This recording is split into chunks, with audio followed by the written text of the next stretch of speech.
నమస్తే, నేను మీ ఈశ్వర్. ఈ6 న్యూస్కి స్వాగతం. వార్తల్లోని ముఖ్య అంశాలు.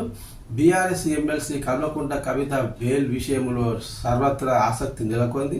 ఢిల్లీ మద్యం కుంభకోణం కేసులో ఆరోపణలు ఎదుర్కొంటున్న కవిత దాదాపు 150 రోజులు పైగా తిహార్ జైల్లో ఉన్నారు. ఆమె బెయిల్ పిటిషన్పై సుప్రీంకోర్టులో విచారణ జరిగింది. కవిత విషయంలో కౌంటర్ దాఖలు చేసేందుకు ఆలస్యం ఎందుకంటూ ఈ నెల 12న సుప్రీంకోర్టు ఈడీని ప్రశ్నించింది.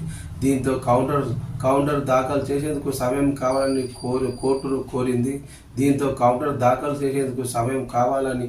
కోర్టును ఈడీ అడగ్గా విచారణను ఈ నెల 27కు వాయిదా వేసింది.